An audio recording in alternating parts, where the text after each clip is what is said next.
Hi everyone, welcome to Snigdha DS Academy. All competitive ఎగ్జామ్స్లో వచ్చేటటువంటి general science నుంచి వచ్చే మోస్ట్ ఇంపార్టెంట్ క్వశ్చన్ ఆన్సర్స్ చూద్దాం. So friends, let's start the class. Chapter వచ్చేసి chapter 12 జీవ వైవిధ్యము. Question ఆన్సర్స్లోకి వెళ్దాం. క్వశ్చన్ నెంబర్ 1, కింది వాటిలో భౌమావరణ వ్యవస్థలో ఉండే వివిధ రకాల జాతులు, వాటి జన్యువులు, అవి నెలకొని ఉన్న జీవావరణ వ్యవస్థలను ఏమంటారు? వెరీ వెరీ ఇంపార్టెంట్ క్వశ్చన్ అండి. ఇవి ఆల్ కాంపిటేటివ్ ఎగ్జామ్స్లో రావడం జరుగుతుంది.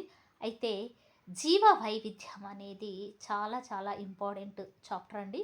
అయితే భౌమావరణ వ్యవస్థలో కనుక చూసినట్లయితే వివిధ రకాల జాతులు ఉంటాయండి. అయితే వాటికి సంబంధించినటువంటి జన్యువులు, అవి నెలకొని ఉన్న జీవవర్ణ వ్యవస్థలు ఉంటాయి. అయితే అవి ఉన్నటువంటి అంటే నెలకొని ఉన్నటువంటి జీవవర్ణ వ్యవస్థలను ఏమంటారు అనేది ఇక్కడ క్వశ్చన్ అండి. అయితే భౌమావరణ వ్యవస్థలో ఉండే వివిధ రకాల జాతులు, వాటి జన్యువులు, అవి నెలకొని ఉన్న జీవవర్ణ వ్యవస్థలను ఏమంటారంటే ఆన్సర్ వచ్చేసి ఆప్షన్ ఏ అండి. ఆప్షన్ ఏ ఏంటో చూద్దాం. ఆప్షన్ ఏ వచ్చేసి జీవ వైవిధ్యము. ఏంటండి?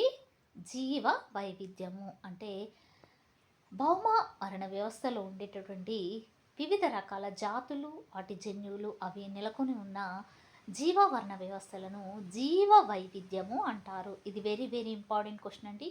ఇది ఆల్ కాంపిటేటివ్ ఎగ్జామ్స్లో తప్పనిసరిగా రావడం జరుగుతుంది. అయితే జీవ వైవిధ్యం అనగానేమి అని కూడా అడగొచ్చండి. అయితే జీవ వైవిధ్యం అనగా భౌమావరణ వ్యవస్థలో ఉండే వివిధ రకాల జాతులు, వాటి జన్యువులు, అవి నెలకొని ఉన్నటువంటి జీవవర్ణ వ్యవస్థలను జీవ వైవిధ్యం అని అంటారు. నెక్స్ట్ క్వశ్చన్, కింది వాటిలో జీవ వైవిధ్యము ఏ ప్రాంతంలో అధికంగా ఉంటుంది? ఆన్సర్ ఆప్షన్ సి అండి, ఉష్ణమండల ప్రాంతం. అంటే ఉష్ణమండల ప్రాంతంలో కనుక చూసినట్లయితే అక్కడ జీవ వైవిధ్యము ఎక్కువగా అధికంగా ఉండడము జరుగుతుంది. ఇది కూడా రావడం జరుగుతుందండి ఆల్ కాంపిటేటివ్ ఎగ్జామ్స్లో. అయితే జీవ వైవిధ్యం ఏ ప్రాంతంలో ఎక్కడ ఉంటుంది అని చెప్పేసి అడగడం జరుగుతుంది. అంటే ఎక్కువగా అధికంగా.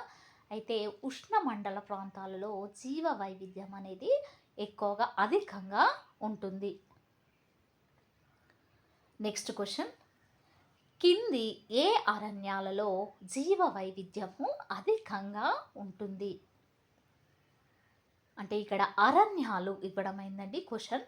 అయితే అరణ్యాలు ఉంటాయండి. అయితే అరణ్యాలలో ఏ అరణ్యాలు అంటే ఏ విధమైనటువంటి అరణ్యాలలో జీవ వైవిధ్యము అధికంగా ఉంటుంది అనేది ఇక్కడ క్వశ్చన్ అండి. ఆన్సర్ వచ్చేసి ఆప్షన్ డి అండి, ఉష్ణమండల సతత హరిత అరణ్యాలు.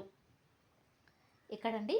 ఉష్ణమండల సతత హరిత అరణ్యాలలో జీవ వైవిధ్యము అనేది అధికంగా అంటే ఎక్కువగా ఉండడం జరుగుతుంది. ఏ మండలాలండి? ఉష్ణమండల సతత హరిత అరణ్యాలలో కనుక చూసినట్లయితే జీవ వైవిధ్యం అనేది అధికంగా ఉంటుంది. నెక్స్ట్ క్వశ్చన్, కింది వాటిలో అధిక జీవ వైవిధ్యము లేనటువంటి ప్రాంతము. అంటే జీవ వైవిధ్యము అధికంగా ఇంతకుముందు క్వశ్చన్లో అధికంగా ఉండే అరణ్యాలు ఏది అని చెప్పేసి అడగడం అయిందండి. అయితే ఈ క్వశ్చన్లో అధిక జీవ వైవిధ్యం లేనటువంటి ప్రాంతం ఏదని చెప్పేసి అడుగుతున్నారు. ఆన్సర్ వచ్చేసి ఆప్షన్ బి అండి, సైబీరియా. అంటే సైబీరియా ప్రాంతంలో కనుక చూసినట్లయితే జీవ వైవిధ్యము అక్కడ ఎక్కువగా ఉండదు. అందుకే అధిక జీవ వైవిధ్యం లేనటువంటి ప్రాంతం ఏది అని అంటే ఇక్కడ సైబీరియా అని చెప్పవచ్చును. నెక్స్ట్ క్వశ్చన్, కింది వాటిలో ప్రపంచంలోని మొత్తం జీవ వైవిధ్యతలో ఎంత శాతము జీవ వైవిధ్యత భారతదేశంలో ఉంది? మళ్ళీ చూద్దామండి క్వశ్చన్, కింది వాటిలో ప్రపంచంలోని మొత్తం జీవ వైవిధ్యతలో ఎంత శాతం జీవ వైవిధ్యత భారతదేశంలో ఉంది? వెరీ వెరీ ఇంపార్టెంట్ క్వశ్చన్ అండి. ఇది ఆల్ కాంపిటేటివ్ ఎగ్జామ్స్లో రావడం జరుగుతుంది. అయితే మనం మొత్తం ప్రపంచవ్యాప్తంగా కనుక చూసినట్లయితే ప్రపంచంలో మొత్తం జీవ వైవిధ్యతలో ఎంత శాతం జీవ వైవిధ్యత మన భారతదేశంలో ఉంది? ఆన్సర్ ఆన్సర్ వచ్చేసి ఆప్షన్ డి అండి. 12%. ఎంతండి? 12%. 12% జీవ వైవిధ్యత, ప్రపంచంలో ఉన్నటువంటి జీవ వైవిధ్యతలో 12% జీవ వైవిధ్యత మన భారతదేశంలో కలదు. అంటే మన ఇండియాలో కనుక చూసినట్లయితే జీవ వైవిధ్యత 12%, అంటే 12% జీవ వైవిధ్యత కలదు. Next question. కింది వాటిలో ఒక ప్రాంతాన్ని సున్నిత ప్రదేశంగా అంటే హాట్స్పాట్ గుర్తించడానికి ఆ ప్రాంతంలో కనీసం ఎన్ని స్థానియ వృక్ష జాతులు ఉండాలి? వెరీ వెరీ ఇంపార్టెంట్ క్వశ్చన్ అండి ఇది కూడా. అయితే ఒక ప్రాంతాన్ని సున్నిత ప్రదేశంగా గుర్తించాలంటే ఆ ప్రాంతంలో కనీసం ఎన్ని స్థానియ వృక్ష జాతులు ఉండాలి? ఆన్సర్ వచ్చేసి ఆప్షన్ సి అండి. 1500, అంటే 1500 కనీసము. అంటే ఆ ప్రాంతాన్ని సున్నిత ప్రదేశంగా అంటే హాట్స్పాట్గా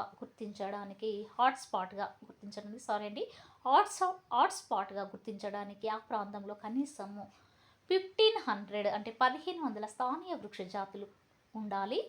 అయితే కనీసం మినిమం 1500, అంటే మినిమం కనీసం 1500 స్థానియ వృక్ష జాతులు ఉన్నట్లయితే ఆ ప్రాంతాన్ని సున్నిత ప్రదేశంగా అంటే హాట్స్పాట్గా గుర్తించవచ్చును.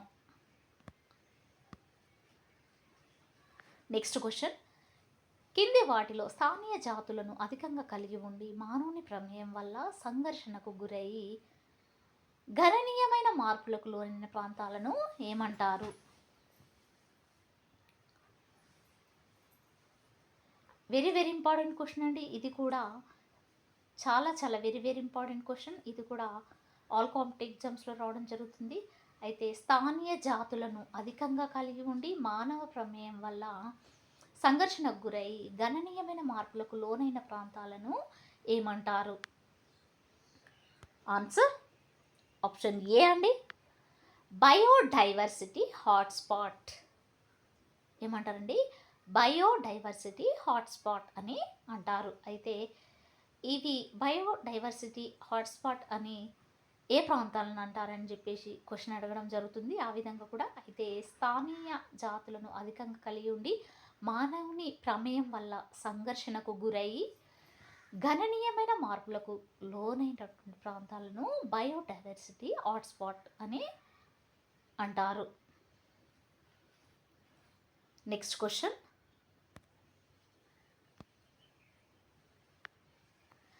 కింది వాటిలో భారతదేశంలో కింది ఏ పర్వత ప్రాంతంలో అధిక జీవ వైవిధ్యం ఉందని గుర్తించడం జరిగింది? ఆన్సర్ ఆప్షన్ బి అండి. పశ్చిమ కనుమలు.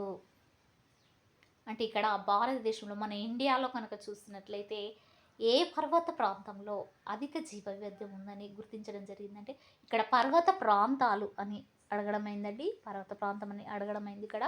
అయితే ఏ పర్వత ప్రాంతంలో అధిక జీవ వైవిధ్యం ఉందని గుర్తించడం అయిందంటే ఆన్సర్ వచ్చేసి ఆప్షన్ బి అండి.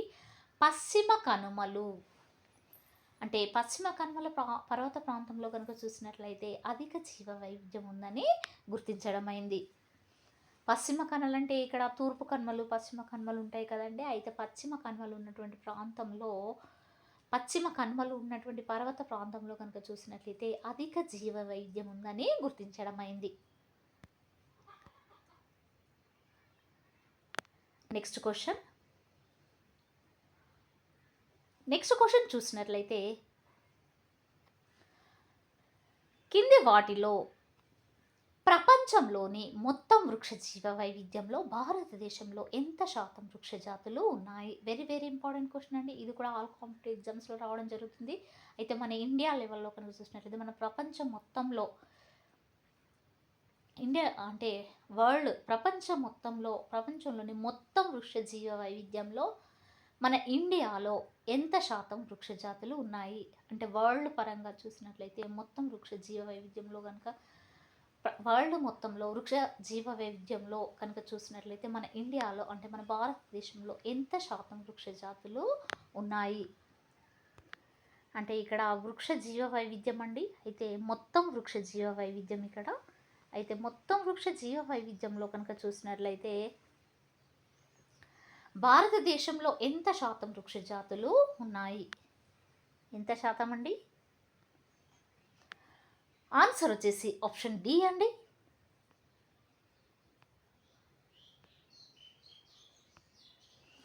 7%.